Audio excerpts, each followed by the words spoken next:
we're working on that. And Romanowski, as I promised. So these guys are doing all kinds of like appearances right now. Media day was insane. All right. So without further ado, great conversation today. By the way, I'm going to start it out with this Robert Kraft news. Without further ado, we bring our guy in, Big Z, Zander Krause. He joins us now. How you doing, bro? Sills, what's up, my man? How you doing? Doing good. Would you make it a fact that the National Football League now is not going to have the greatest owner in the Super Bowl era and not going to have the greatest coach in the Super Bowl era in the Pro Football Hall of Fame? Well, I tell you what, if they want to be consistent, now they're going to have to keep Brady out of the first ballot. And then they're going to make themselves. It'll be a triple threat of showing how much of an asshole they are, or a royal flush, or whatever you want to call it, for them being idiots. But yeah, I mean, it's odd to me, but I guess they really do. I guess they really do care a lot more about the deflate gate and all that crap more than most of the average fans do. But don't you feel like because they kept those two out, I mean, you almost got to knock – if you knock those two for it, assuming that's why they didn't get first ballot. I feel now that the Hall of Fame has to go in and strip these dudes of all their votes if they're going to try to change the history of the game. You're there to be caretakers of the game, not to give me your personal bullshit mentality of how you feel about the game. I don't give a shit your feelings about the game. I care you're supposed to be in there telling us what these men meant to the game. I agree. I don't give a shit about you, how you feel about it. Your opinions mean nothing to me. But this is the slippery slope you go down when you put the ballot in the hands of people that think they have entitlement on thinking that their opinion matters. It's like somebody talking politics. People don't give a shit about what people's politics are. Look at all those movie stars. They think their points matter when they get up in front of like a microphone when they're at the Grammys or they're at the Oscars. Nobody gives a shit what you think, guy. And I don't give a shit what these Hall of Fame voters think. Vote the people in. And if you can't, take their votes away. I agree. The problem is that they hold the cards, which is like there's nothing you can really do. The Hall of Fame holds the cards, actually. Yeah, that's true. That's true.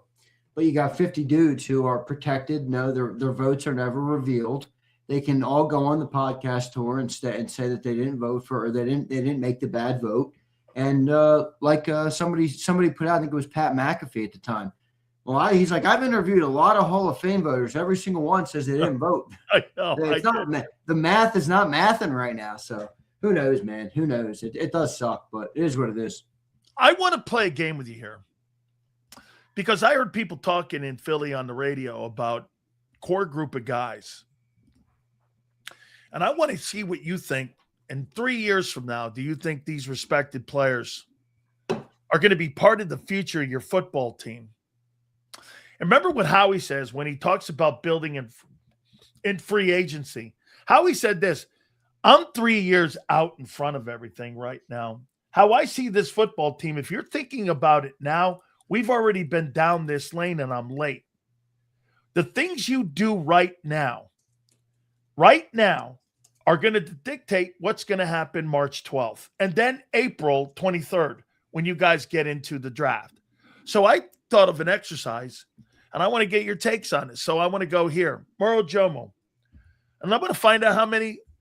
I said you have 6 on defense and 2 on offense. Core group of guys. All right. Let's see where so you're talking 3 years down the line. I'm talking in 3 years will these dudes be on your football team? Yep. It's good exercise, actually. It's good exercise. Moro Jomo. No. Unfortunately. No. Jordan Davis. Yes. Okay. Davis. Let me put defense here. Carter. Yes. Okay. Phillips. No. Bond. No. Dean. No. Smith. No. Adoree Jackson. No. Reed Blankenship. How old's Reed Blankenship? Is he like under 28? 26. 3 3 years. Remember, if Vic's not here, he'll be 27 in a month. I'm going to go no on Reed, although I think he could be. Jod Campbell. Yes. Marcus Epps. No. Q. Yes. Cooper. Yes. Okay. So you got 1, 2, 3, 4, 5 guys. Who'd you have that I didn't? Jalix Hunt. Did I say no? I didn't. You didn't ask me. Oh, I didn't bring him up. Hunt. Yeah, I think he's a yes. So 6. Okay, now let's go offense. Offense is going to be bleak, I can tell. Think Jalen Hurts is part of your future in 3 years? I think this is the year that's the tell. I mean, you asked the question, this question in 3 years, and I just did a quick search. The average franchise quarterback tenure in Philadelphia is 6.8 years. Donovan 11, Randall 9, Jaworski 10, Norm Snead 7. Now you're going way back. Sonny Jurgensen 4, Norm Van Brocklin 3, Bobby Thomason 6, Tommy Thompson 8, Carson Wentz 5, Jalen Hurts 5. So 3 years would put him in the likes in the realm of Jaworski, Cunningham, McNabb. If he has a good year, it's a yes, guarantee. If he doesn't have a good year, it's a no. So this is I think the crux year for Hurts. What do you think? Do you think he's going to be here in 3 years? I think he's going to have a better year this year. And I think the owner really likes him. And I think the owner has a longer leash on Jalen Hurts than a lot of fans do. I don't think the owner thinks he's the problem. You're going to say Hurts is part of the core. I'm going to say Hurts right now will be here in 3 years, yes. Okay. About Barkley? Barkley, no. Too old running back. AJ, no. Too old and wide receiver. Devontae, yes. I think Devontae will be a savvy veteran by then. Dotson, No. Goddard, no. Mulata, I think should be, assuming there's no crazy injury or something like that. He should be. I've looked up Landon Dickerson's had 13 surgeries. Yeah, I'm with you on Landon. You don't have to convince me there. Cam Jurgens. No. I think they're regretting the contract. I think in another 2 years or a year, maybe even this year, he'll be out. Tyler Steen. No. Lane Johnson. No. You got 3 core guys on offense. And the quarterback is a question mark in 20. Who'd you leave out? You left off Hurts? Yeah. Because I know who he is. So you got, but it that I see your formula for it. So out of the 22 starters, 1, 2, 3, 4, 5, 6 on defense for you, and you got 3 on offense. And I'm going to show you where we're going to go next here for free agency here now. We're going to add this. I had 2. I had Mulata and Smith. So now let's put this priority. Okay, so for free agency coming up, you're going to say, according to what you just did right now, the question mark is AJ, Goddard, Lane, retirement, Phillips. What else did I put down over here? In Adoree, and I'll show you something here about Adoree and what I mean by that. So, A.J. Brown, Lane Johnson, Dallas Goedert, Jalen Phillips, and Adoree Jackson. You may have to replace every single one of those dudes this coming free agency and in the draft. Now, I don't believe you're losing all these guys. I don't. I don't either. Yeah, I don't either. But I do believe that, get this, I believe Goddard's gone. I think it's iffy on Lane. I believe Phillips is gone. I believe Adoree's gone. So really, the 2 guys that it's 50-50 on right now is Lane and AJ. And I think if you lose either one of those guys, that's going to predicate who you take number 1 in your draft. It's fair. It's a very fair point. Well, maybe. I mean, I think this is, I really do think this is an inflection point in the team. Yeah. I think they can open the window back up with smart moves and better play, or I think you can close it shut if they don't, if they don't capitalize. I mean, if things fall flat this year, it's an if. I'm not saying they will. If they fell flat, let's play it out, and they won 8 games, 7 games, 9 games, whatever, and got bounced, you'd probably be talking about new head coach, new defensive coordinator, new offensive coordinator. At that point, a new coach who's not tied to the quarterback. Those are very different things. When you have a new coach who comes in with a quarterback as opposed to a coach and a quarterback who came up together. So potentially quarterback would be on the hot seat even more going into 27. I mean, you might as well reset the slate. I mean, that's a new team. It's a great take. And I'll tell you this, if they fumble the ball in 26, you're going to need a new OC, you're going to need a new DC, you're going to need a new O-line coach, and you're probably going to need a new head coach. That's what's on the line in 26. You see what I'm saying about how, dude, this is the biggest offseason in Philadelphia Eagles, Nick Sirianni history. If this thing does, look at the massive change. And like you said, 27 might be the quarterback's final season. And you might be in a complete 2020 rebuild. Yeah, but if they have a good year, I guarantee you Hurts has another fat deal waiting for him at the end of next season. Oh, absolutely. They'll probably make him the highest paid guy. 100%. It's not even a question. Not about opinion, it's guaranteed. Yeah. No, here's what I think is the beautiful part about this offseason for the Eagles and the next season is that I think you've isolated where you think the weakness lies, because they're a very strong team. That's obvious with how much they've won. They're a very strong team with how much outcome they've had in terms of big game winning, playoff wins. They're also a boomer bust team in that when they're not playing their best and dominating and going deep into the playoffs in Nick Sirianni's era, it feels like there's a bottom that just never stops. The bottom falls out from under them, and it's like those movies where they're falling down and there's no stopping. I mean, that's what it feels like with this team, which would mean there's a fatal flaw somewhere. It's not always activated, but there's a fatal flaw somewhere, in the organization. And I think you've isolated where it can be, because Nick Sirianni, this is the season of Nick Sirianni. I don't know if everybody realizes that, but there's a lot of people in the chat who aren't Sirianni people. You're about to find out. You got Sirianni, you got a young rookie play caller, you got a first-year play caller that's 35 years old as your passing game coordinator. Nick is the guy on offense. Like, he is the guy. There's no Kellen Moore. There's no even Kevin Patullo that you can easily scapegoat off a Super Bowl year. This is Nick.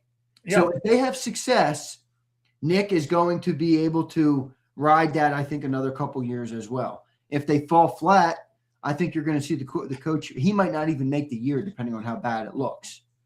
I think he will make the year. But if it doesn't look good, I could see him blowing him out. How much of this is going to be also Howie Roseman pressure? I'm going to – here, let me explain.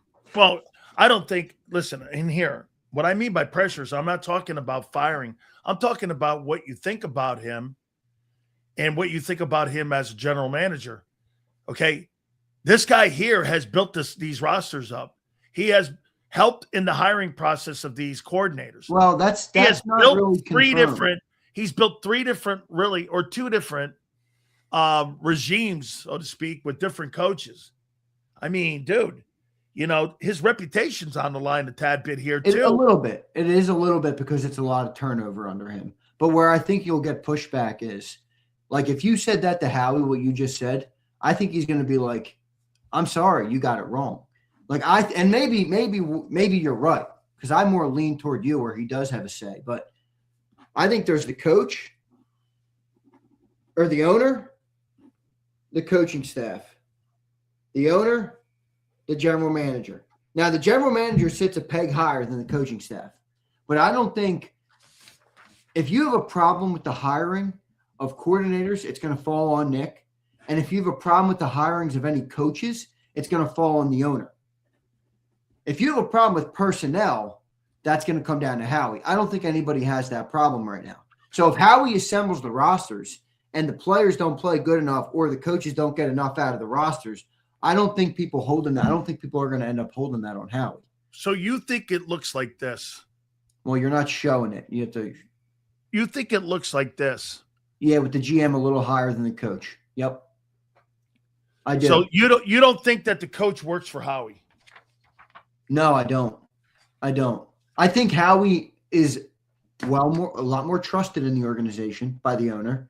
I think he has the ear of the owner, which does make a difference. It's like a favorite child. You know what I mean? It's a little bit of a different dynamic. Well, he's built more equity. But I don't. Yeah, and I don't think Nick Sirianni reports to Howie Roseman. I really don't. Okay, so when he's going to make a move on the coaching staff, who does he go to, the owner, or does he go to Howie? Now, that's a good question. I'm pretty sure the John McMullen's great column of a year ago, the politics of Nick Sirianni, maybe Nick includes him in his decision making. Howie, this is what I'm thinking, and then they go together and do it. Maybe that's what really makes him a viable part, is because he works with Howie, not aside from Howie. But yeah, they do a good job at working together. I mean, yes. But, I don't want to understate it, though. I don't think Howie's got nothing to do with it. I'm just saying what I think the perception would be. Like if Nick gets fired, I don't view it as a Howie problem that coach, because I don't think personnel is the problem. I mean, when you look at the last two collapses, 23 and last year, which wasn't a collapse, but felt like a collapse, I don't think that was Howie. I don't think Howie made every great move last year, but I thought he did what he needed to do within the resources that they wanted to use to keep the team good enough to compete. I thought the team didn't ultimately compete enough. That falls on players and coaches, whoever you want to put over in that side of the aisle. I never viewed it as what a personnel failure. Now, if they didn't trade for Jalen Phillips and their defense, maybe, but not all the moves are splashy. I get it. There was a lot of, Band-Aids on there, but for the most part, the Band-Aids held up. Adoree Jackson turned out to be okay. There were 14 moves, and I said 2 of them panned out. Yeah, which is probably about right. I mean, that's the type of moves he shot. But he kept swinging. Exactly. Listen, he kept. It's like the equivalent of taking a bunch of 7th-round picks, right? Took 14 7th rounders, and 2 of them hit. You're like, all right, I'll take it. And the only one that wasn't, it was a commodity pick, was the 3rd rounder you gave up, your own 3rd rounder when you got Jalen Phillips. Yep. That's the only one that was really where you had to spend any kind of equity, right? Yep. And by the way, it panned out. It's like Vic, Vic called it Nordstrom. I equated to stocks. You buy a penny stock, better chance you're not going to hit. Yeah, you buy Amazon, you buy Apple, you buy Google, you buy the Nvidia, you buy the big dogs, you're sitting pretty. There's a reason why some are not over the counter. Right? That's right. Penny stocks, man. Holy cow, that's right. All right, so let me go here. Sean Mannion, biggest impact this year on the Eagle offense will be what? It's a good question. I think I'm hoping a little bit more versatility. I'm hoping a little bit more of a pushback on the narrative that, there's no need to evolve when you've been as successful. I mean, if you remember, more than halfway through the year this year, when the Eagles had a pretty damn good record, and the offense had looked brutal, and it was being loud, the talk on it was getting louder and louder each week. Nick Sirianni showed a graphic to the team about their record in their turnover differentials. And it's a great, I don't blame him for showing the graphic at all. It was like 41-2 and they win the turnover or something along those lines. And I hope that somebody comes in here and says, you can't operate based on the 41 wins you've had in the last 5 years. You need to constantly evolve. And the risk-averse approach that we had, it worked when we ran for 2,500 yards. It's not going to work if we have a even above average running game. It's not. So we have to, I'm not saying you need to throw the ball 40 times, but we need to add some elements of our offense that get us out of this play not to lose mentality and push the needle, drive the ball down the football field, try and go and make plays instead of just letting letting them come to you. Go and make a play. And I hope Sean brings that a little bit. I'm going to ask you something about Jalen Hurts. Do you think Jalen Hurts' selfishness not to run the ball is hurting the offense? Yeah, I do. I think he's a better quarterback when he runs the ball. I don't know if it's selfishness. It's weird because it's been reported like every different way. Earlier in the year, got reported that Jalen didn't want to run anymore. Patullo kind of denied that, but that's coach speak. Jalen denied that, but Jalen contradicts himself every third comment.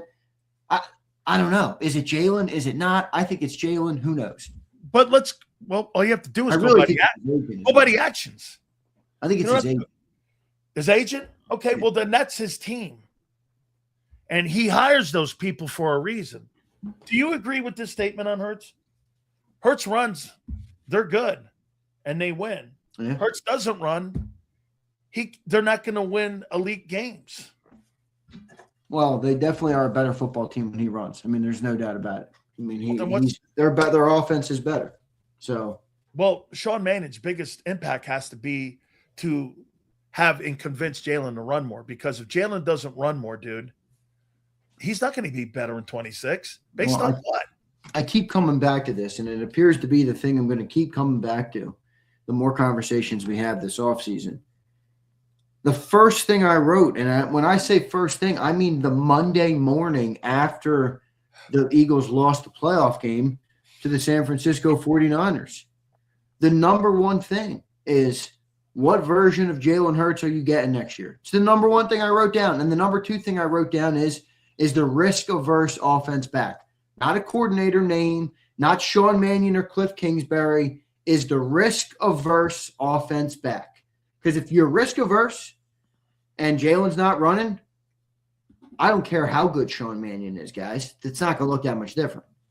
If those two things are different, you could have a dynamic offense. If they don't play so risk-averse, if Jalen uses, his weapons more, his assets more, his legs more, I think you're going to be looking at a much different team. But those are two big questions that we got to wait and see. I want to kind of connect the dots with you here on Vic Fangio on something here. So Denard Wilson is going to run the Vic Fangio defense in New York. Right? You understand? Do you think so? Do you think he will? Yeah. Well, he wasn't running it here. He ran it in Tennessee. Okay. I didn't know what he ran in Tennessee. Yeah, he ran it in Tennessee. Okay. Vic Fangio was on the Matt Nagy staff in Chicago. He was his D coordinator along with Chuck Pagano. Do you know that? Yeah. I heard you say it in the open. Okay. John Harbaugh's put that staff together to beat Philly. I mean, you got Denard Wilson as your coordinator. You got Matt Nagy, who's worked with Vic. You don't think he knows Vic's mentality on how to build, how to scheme out a defense? Yeah, that's a very, very true point by you. I mean, John Harbaugh is building that football team to compete against the Eagles. Well, you know what they say. Before you're worried about being a good team in the NFL, worry about being a good team in your own division. Correct. So, the Eagles have won 2 straight years. The Eagles are the top dog right now in the NFC East. Is John Harbaugh wrong? No, he's right to think like that. Yep. So very interesting point by you. I haven't heard only thing. I even saw some Giants fans bitching about Nagy. I think they should probably be thinking about it a little differently. Yeah, because they're not looking at why he was hired. He was hired for a reason, because John Harbaugh is connecting the dots here with trying to compete against Philly. He's got, dude, because his attitude has to be, if I beat Philly, I'm an 11-win team. Yeah, right. And I'm competing, right? All right. How many games do you think the Giants win next year? You know what? I'm starting to go up that ladder a little bit on them, because they're going to have a shitty schedule. I said 8. That sounds 8, 9, somewhere in there. I could see it, depending on Dart's play. And yeah, right. For help for him too. I agree. Depends on Dart and Scatterboot's back. I mean, that'll be good for them. We'll see what kind of impact he makes coming off that pretty tough injury. Pretty gnarly injury. Last year for Vic Fangio, do we agree, Zander, that this is the last year? If it is, yeah, I think so for sure. Yep. What impact will that be on this football team? And let me ask you something before you answer. So do you think Vic Fangio looks at it this way at all, or do you think he's just trying to figure out whether he wants a coach or 1 year or not, or maybe not at all? So you hire a coordinator that's never had experience on that side of the ball. let's just take it for last year and go by last year's example. That means my defense is going to be put in bad situations again. That means I'm going to be asked to carry the football team the majority of the year. At least I think. You got an aging team. You got question marks on offense on who's even coming back. If you're Vic Fangio, you don't hire a quality coordinator to try to keep the sticks fair. How come the sticks put me in bad field position now, depending on what this offense, if that's one of the worst offenses again in third down, Jesus criminy, that means I have to have my side of the football. You're asking me again to go 17 games and do a monumental thing. Now, that's what he's hired to do. I get it. But at 68 years old or 67 years old, you're sitting here going like this. Jesus, they didn't really. I mean, the Giants hired Matt Nagy. I'm pretty good with that. I think he's an experienced play caller that could at least keep the sticks and the Giants on the field to help that defense mature for Denard Wilson. I mean, yeah, but Matt, you understand Matt Nagy does still have he doesn't have as much boom, but he also might not have as much boom or bust. I think he's kind of more like you always say. I don't like a fence guy. Now, I'm not saying that, but I'm saying a hire like that is a little bit more okay, right? Ride the fence. So you think it's a safe hire? You think it's kind of a safe hire? I think it's a safe hire. Like there's also a chance that he's just not that bad, but also not that great. And I don't mind Nick, who maybe knows his back is against the wall, saying, let's fucking take a swing here, If it's going to be on me anyway, right? Let's take the swing. At least we might hit a grand slam. Because either way, I'm probably cooked, Unless they win multiple playoff games next year, I don't know if I see Nick Sirianni coming back. Ready? Wait, I gave you the stat on the quarterbacks. Ready for this? There's 3 coaches in the history of the Philadelphia Eagles who lasted longer than 7 years. One of them is Greasy Neal in the 40s. Andy. Okay. Dick Vermeil lasted 7. And Andy Reid, as the big outlier, is 14.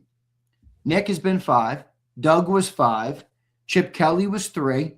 Ray Rhodes was 4. Now you're going to start predating Jeffrey Lurie. Buddy Ryan was 5. Marion Campbell was 3. Dick Vermeil was 7. Mike McCormack was 3. Ed Kyatt was 2. Jerry Williams 3. Now these are all pre-Lurie, so not all of them are relevant. But Nick is already in the upper stratosphere of he's 4th. He's 4th in tenures in length for the Eagles coaches. Do you know that right now, Vic Fangio is the longest tenured coordinator you've had in the Sirianni era? Yeah, he'll be in year 3. Mark Gannon was 2. Steichen was 2. Yeah. Wow. It's good. Another good pull. And he's the number 1 on defense in the Sirianni era. So if you think about it, you're around about a year and a half and you out the door. I hope if anybody, I hope all Philadelphia fans, Eagle fans, especially people in the great city of Philadelphia, I hope they all stop constant blaming of coordinators. Think about it. Look at this 5-year tenure. Who are all the names that people look back and shit at? Jonathan Gannon. We had the number 2 overall defense. Brian Johnson, number 8 overall offense. Kevin Patullo, I think, is the first one that really is a stifler. Shane Steichen had Jalen Hurts an MVP candidate. I mean, it's funny though. I think about it and I'm like, we rip everybody. Gannon was fine. I mean, I know people don't like Gannon because the way he fired Sean Desai. He had the 2nd-ranked defense in football, Jonathan Gannon. Hey, wait! When you fired Sean Desai, he was 10-1. Sean Desai sucked too. What? He sucked too. They were okay. Well, wait. They beat the Niners. Wait a minute. No, wait. Not the Niners. They beat the Bills. They beat the Dolphins. They beat a bunch of playoffs. They beat the Bucks that year. I mean, they were 10-1, and then the wheels came off after the 49ers. I just think it's funny. It's not all coordinators. I don't know how much power we think coordinators have, but who knows, man? Who knows? They can't all suck. I'll tell you that much, guys. The coordinator, the coach, the quarterback. They can't all suck. I'll tell you that much. They win too many games for that. All right, let me give you a Belichick because people are asking. Yeah, do you have a 4:30? I didn't get your text. You did, right? Yeah, Farzetta. Yeah, Farzi's coming in at 4:30.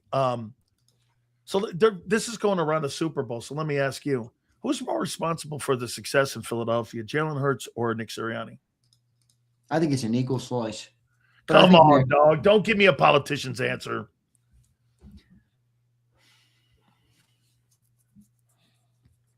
God's honest truth, I believe it's Nick Sirianni. Wow. I was hoping you weren't going to say that. Yeah, that's just what I think. I mean, it's not that I don't think Jalen deserves credit. Brady. You think it's more Brady in New England and not Belichick, but you think it's Sirianni in Philly and not Hurts. Well, look at the year we won. I mean, does anybody think we won the door last year or won the Super Bowl last year because of the play of Jalen Hurts? I mean, I don't even say that as a shot at Hurts. I say if you don't have Jalen Hurts on that offense, I don't think you win 8 games. Well, that's fair. Those first 6 games they played, I don't know. Jalen Hurts was the reason you were winning in the first 6 games of the year. Wasn't a freaky play calling. But I mean, I don't know. Because you know what they're doing. I mean, people are going, well, it was Brady. That's why Belichick's not in the Hall of Fame, and that's why Kraft is kind of trading. And I'm going, well, let me apply that here to my boy here. Let me ask him this: who do you think is more responsible for the Eagles' success in the last 5-6 years here, Nick or Hurts? And you land on Nick. Yeah, all right. So you think Jalen's more bigger part? Well, here, Jalen Hurts has won everywhere he's gone. He's done in other places. He's done it at Bama. He did don't include college. Okay, I'm just talking about a guy has a pattern of winning. He does have a pattern of winning. I mean, it helps when you go to Alabama and the era and the dynasty era. I mean, I'm not trying to criticize Jalen, but the peak era of the peak coach in the history of college football, Jalen was at his program. I mean, it's good. It's a nice spot for Hurts, but I'm not going to sit here and act like it's the whole story on the guy. I mean, they fucking won a lot of games. They were 26-2. I can't believe you landed on Nick. Oh, my God. Dude, the quarterback, man, I mean.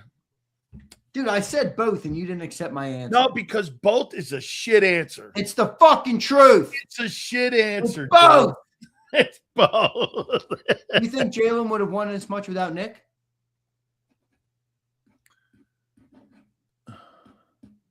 I think Jalen would win more if he had a better coach. Oh, bullshit. What, with the really? A coach who wants him to throw the ball 35 times a game? No, I'm talking a guy like Tomlin. Tomlin's got Nick. Tomlin, I mean. Who Tomlin have? Let me guess. Mason Rudolph as a quarterback. And let me guess. Kenny Flickett. Right? Oh, wait, Justin Fields. By the way, that was a dope ass. I don't know. I mean, it's one of those things where if you want, I don't fuck. Like, I guess it's Hurts. To me, it's the whole team. Can I take Howie Roseman? How about fucking that? I take Howie Roseman. Jalen or Nick. Fucking give me Howie. Howie Roseman. I was like, what the fuck is that? Howie Roseman. All right, man. Hey. Look at everybody in the chat. You got to be agreeing with Sills. Zander is tripping. Yeah. Jalen Hurts. We would have no wins if it wasn't for Jalen Hurts. Fucking, you can say the same about Nick. It's a push. Neither of them have proven that it's demonstrably not them or them either way.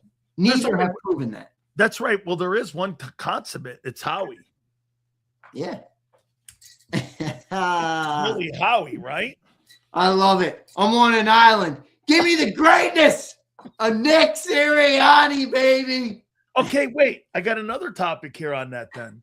Do you think do you think another coach would have had as much success in Philadelphia if he was in here instead of Nick? No, I think he would have. No. I think he would have erupted at the setup. Because you have to be a guppy. You have to be a lackey. Well, you mean you have to not want to coach? I don't. He doesn't really coach anything. We've been around too much football to have that take, dude. Come on. Was Jimmy Johnson the offensive play caller? No, but Jimmy hired the play caller himself. Nick hired Sean. Okay. What about Nick hiring Kellen? Yeah. I don't believe that. Oh, yeah, right. When it works, you don't believe it. No, what I think is this. Well, maybe he did hire him because you know what? He was brought in to try to throw the ball, and when they did, and they were turning the ball over like a turnover machine, he probably went to Kellen and said, "No, we're going back to my way." Yeah. And then guess what? And then they went to the Super Bowl, which, maybe let's go back to that question 3 minutes ago. Okay. Ooh, the Nick Sirianni offense, and we're parading down fucking Broad Street. So wait, who's more responsible for that Super Bowl? Hurts or Nick? I already told you my answer. You erupted at it. Nick. Okay. You erupted at it. I told you, give me a push. Push. Yeah. Okay. You think it's more Belichick in New England? No. I mean more Brady in New England. But no, do you think all right, so Tom left Belichick, went to a new organization with a new team, a new roster, new coach, new GM, new everything, and then went to the Super Bowl in 2 years and won. Do you think Jalen would be able to do that? Oh, I tell you what I really loved about LeBron Brady. My favorite thing about LeBron Brady was that he left that football team and checked out and went around and went, who's got the biggest and most packed roster I can go to? So let me go to Mike Evans, Chris Godwin. Let me bring my boy Gronk in. Oh, by the way, there's a guy there in Bruce Arians that has won a couple Super Bowls in Pittsburgh.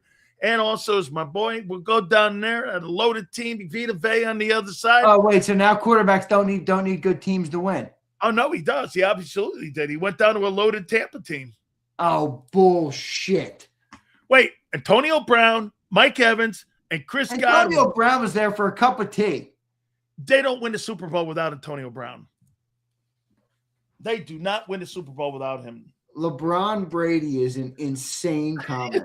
LeBron Brady. I had to leave because I had to go fight. He spent 20 years in New England. What are you talking about, LeBron Brady? And 20 years in New England, they went to 9 Super Bowls, and they won 9 AFC championships. And Belichick actually built the football team.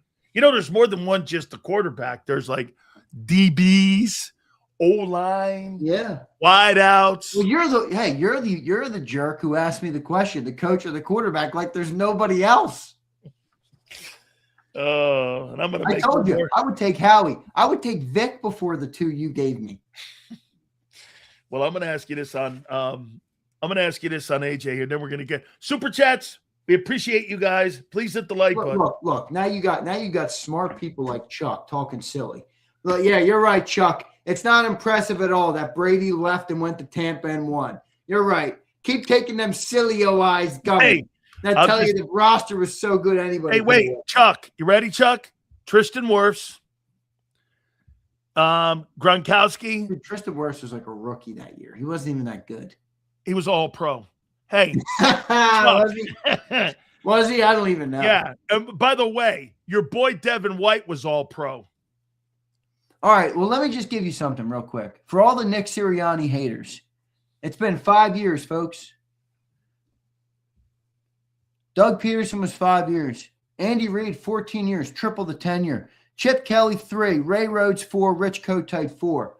When you look back, all right, when you're old and you're sitting in your rocking chair on the porch and you're reading your Eagles Encyclopedia from Ray Didinger, all right, and Nick Sirianni has more medals and more accolades and more achievements next to his name than any other coach that's ever been here in Philly. Are you going to look back at the guy, the only guy who's got meaningful accolades, and say, "Oh, that guy was a freaking stiff"? Man, do you remember? You guys talk about him like he's Kotite. It's ridiculous. This fan base. They talk about Nick Sirianni like he's a bag of rocks. guys. He's the most successful coach we've ever had. Okay, well, let me ask folks this question. If you had to coach and build a football team and coach a team to a 60-minute game, would you want Nick Sirianni being on your sideline or Dick Vermeil? Or here's a better one. Would you want Andy Reid on your sidelines? I think those win percentages are bullshit. I think they're more on the type of coach, what you're taking over, who you are. That's like saying that Nick's got a better win percentage than Bill Parcells. You take Nick over Parcells? I didn't say that. Don't put, you know what I mean? Well, what are you saying then? You're telling me. Well, I'm telling you, in Eagle history, for the comparisons of coaches that we've had. So you would take Nick over Vermeil? Yeah. Now, I wasn't, I mean, I didn't watch Vermeil live, but. Would you take Nick over Andy? No. Nick's got a better winning percentage. Nick's not as accomplished as Andy Reid.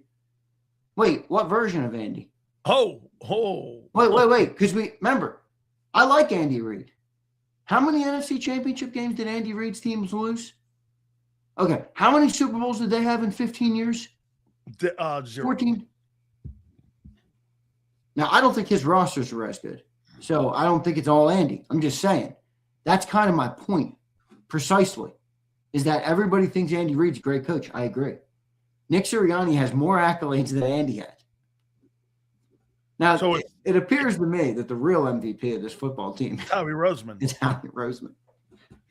Who was the general manager back then? Was it God, who's the guy that was the GM that you guys used to have? Yeah, Joe Banner. Howie's better than Banner. Yeah, way better. Are you kidding me? Way better than Joe Banner. Way better. Absolutely. So he's like a super version of Joe Banner. Yeah, he's a super. Yes, yeah, I would say that. Okay, I would say that. There's Howie. You gotta love it, baby. The MVP of the Philadelphia Eagles right now. Oh no, I was wrong. I was wrong in the beginning about him. Well, I don't think you were wrong at the time. I mean, a lot has changed the narrative on Howie in the last 5 years. He couldn't draft to save his life. He couldn't, dude. And 20 people will conveniently forget this. Mike Gill came on Birds 365 in 2021. All right, the year that Nick Sirianni was hired, and said Howie Roseman was a top 3 general manager in football. He got obliterated in the comments. Obliterated. This is when we were first getting bigger on YouTube.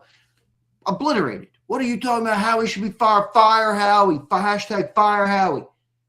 Because of Jalen Reagor pick the year prior. A couple years have gone by. By the way, you've been on a show every year since then. The narrative has changed greatly on Howie in the last couple years. People around the league too. Around the league too. I'm just saying, it wasn't that long ago that people were calling for his firing either. It was 4 years ago. 18 game season's coming. We're going to read your supers. You want to see an 18-game schedule? No, not at all. I want to see a 16-game schedule. Go back to 16. 17 bullshit stupid. I want healthy players. I want a good product. It's just stupid. They're stretching it too thin. It's, at some point you have to be able to weigh when the pendulum swings. I think they've reached the pendulum.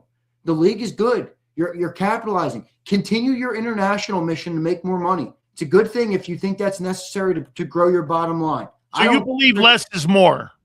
I believe they've reached the max capacity. And soon you're going to start, you already are seeing a pretty crazy number of Achilles and knees. They already don't practice. I mean, how much more do we really need? I think the season is good. I thought the season was good at 16 ball games. I did. Now I get it. The cash register go burr and they got to freaking keep it going. But I don't know, man. I think you've reached the pendulum. I think you've reached that threshold. This is the last topic. We'll read your supers, I promise here. Marc Farzetta is going to join us. How did Stoutland go from being like so revered in the organization to all of a sudden there's question marks on the guy now? I mean, how do you go from what a perfect final question. I mean, hey, what an iconic year he had a year ago to where all of a sudden now, should they relieve him of his duties? They did relieve him of his duties. Nobody will ever know anything inside that organization. It's like the CIA, like you're a Quantico. And I mean, all of a sudden now to where do you want to work with this guy with the binky with 25 months of coaching? Sean. I mean, how did it get here with him? I'll tell you exactly how it got here. All right. Now, if you're somebody listening right now, whether you're on the podcast or on the show or on the clip or on the live show right now, listening. All right. If you're one of the idiots who just heard me a couple minutes ago give credit to Nick Sirianni, all right, you're probably the same guy who was saying, fire Stoutland for Cliff Kingsbury. Yeah, let's do that. Let's do that because that'll fix the offense. Same idiots. These are the same idiots, Sills. No way. You want to fire Stoutland for all these guys. The same idiots who say Nick Sirianni stinks, they're all the same people. We got a lot of idiots in Philly. All right? I love Philly. They got a lot of idiots. And if you're listening and you're one of those idiots, maybe listen up. All right? Maybe listen up. Well, how'd it get there? It got there because of idiots. The offense has one bad year, and it's because of a lot of reasons, and they want to fire him for Cliff Kingsbury. What did John say about demoting him? Did they? I'm pretty sure they demoted him, yeah. Why? From the run game. From the run game. They wanted to switch in the moment. Now they're going to keep him down. I wouldn't come back. Would you? Now, there's 5 million reasons to come back. I will. No, I don't think they're paying him $5 million. What's that? I don't think they're paying him $5 million. Well, I think he's the highest paid O-line coach in football. Yeah, well, the highest paid coordinator made less than that until this year. So probably not. He's probably 2.5. Yeah, he's the best O-line coach in football next to Callahan. I mean, he is 100%. I just don't know how it got here, Zander. I mean, dude, I'm telling you how it got here because the simpletons have a simple brain. And they just go to the easiest person to blame. The run game is bad. Stout. Oh, what happened in the last decade when you were calling them the best offensive line? I got a T-shirt for sale on my website. Stout you. We were selling them less than a year ago, Sileo. They were flying off the shelves. I know. One bad year in the running game or mediocre year. Blow Stoutland out. Let's go get Cliff Kingsbury. There's no logic. There's no rhyme or reason. There's no practical, pragmatic thought process that leads to these things. Anybody who thinks Jeff Stoutland doesn't get the respect or as a Hall of Fame O-line coach is dumb, frankly. Is dumb. At the 26th season, you ready? I could see this happening already. Vic retires. Stoutland leaves. Yeah. I'm telling you now, you're talking about a tough situation. Wow. And if they shit the bed, the head coach is out, your hero. He's not my hero. He's not my hero. Well, then why is the head coach? How many times have I said on your show he's not my style of coach? Okay. How come then the owner has almost fired him 2 times in the last 3 years? Look at my boy Primo. He's rocking the Stout U hoodie right now. Go, Primo. What'd you say? Owner wants to fire his ass twice in the last 3 years. Yeah, for Cliff Kingsbury. That's how fat. Yo, Eagle fans, look, your ceiling. See that? It says gullible up there. They're gonna break their neck and go and read it. It's like a bat signal. Dumb. They're going to go and read it. I mean, dumb. Come on, man. You're falling for the banana in the tailpipe. Dumb. By the way, the Patriots are winning the game on Sunday. They'll be Super Bowl 60 champions. Here's what I say. I think that your boy throws for 422 yards in the ball game. Who, Darnold? And Darnold throws for 4 TDs. Wow. And they blow that football team out 41-10. Wow. That will be amazing for Sam Darnold. I have no dog in the fight. I don't really care either way. No, you sound like Brady. I saw 2 guys at the podium last night. One guy was shaking like a board. He was stiff like the diving board at your local pool when you were a kid, at the municipal pool. Stiff. I saw Drake May loose, relaxed, calm, cool, confident, ready to go, unfazed by the moment. I got Drake May and the Pats winning the football game. Hey, man, when you throw the ball 55% completion percentage in the playoffs, you really don't have to fucking worry about what your game is because you ain't done shit in this playoffs. Well, I mean, now the weather played a factor in both yards. It did. I mean, and you could say the similar thing about. I mean, all Drake has to do is have one good game. You understand that? I mean, Jalen didn't play all that good leading up to the Super Bowl last year. He had a good NFC Championship game. Yeah. But he didn't really play that great in the Rams game and the Packers game. No, he's got Jalen Hurts all over him. I could play like shit, get to the game, and maybe play good in it. I got it. Drake May's a stud. You're sleeping on Drake May. I'm not sleeping on Drake May. Yeah, you are. No. Because you want to be right on Darnold. It's all right. I respect it. No. You were on Darnold all year. You could take that one to the bank. No. I don't really think it's 41-10. No, I know you were, I'll tell you what I do think. I think it's going to be a defensive battle. All kidding aside, I think there's two good defenses here, and I think that Darnold. See, don't you agree with this number? I think the way that Seattle plays offense, if Seahawks throw interceptions, they can throw their way back into the game. I don't know if the Patriots, if they turn the ball over, can throw themselves back in the game. Their only true star is what? Stephon Diggs? Yeah. They got good tight ends. Yeah, the Hunter, what's his name? Hunter Henry. They got a couple. Hunter Henry's a pretty decent player, but I just don't think – I think this is going to be something They got Kayshon Boutte. They got some guys, dude. Drake May's been moving that ball around. I'm telling you, man, it's a solid squad. If I said 26-24 Seattle, would you be cool with that? Yeah, I think that's right in the ballpark. I could even see it being a little lower scoring than that. Yeah, right. YouTube, don't be a simpleton, YouTube. There's a lot more things that go into it than body language. I was just saying, I watched it last night, and I'm like, I said yesterday I was liking the Pats because I feel like everybody's on the Seahawks, and the Pats seem to me like, the team more ready for it. So we'll find out. We'll see. Well, Seattle's been prepped for this because look at their journey. They had to go through the NFC West. But sometimes that bodes not as good for the long run, where you could be burnt out. Their best football is come and gone. You know how it is, man. Like, you could be the best football and you could be the best football team at the end of December, and January could come and you could have a bad play. You know what I mean? Like it can all change quick. So. All right, if we got supers, let's read them here. Guys, we appreciate you. Please hit that like button. Can't believe how many people had a roast today. I had to roast so many people today on this show, on the morning show. I mean, what's going on with everybody in the chat? Here's Hangry Dogs. Joe Banner, Lurie's BFF. Banner got a piece. Browns to leave. Not sure what that means, but yeah. I thought Joe Banner was I thought he worked well with Andy, but Howie Roseman he's gotten so much better since the Jalen Reagor trade. Well, or draft pick. A piece Browns to leave. Dio, appreciate the super brother. I'm not sure what. Thank you, my friend.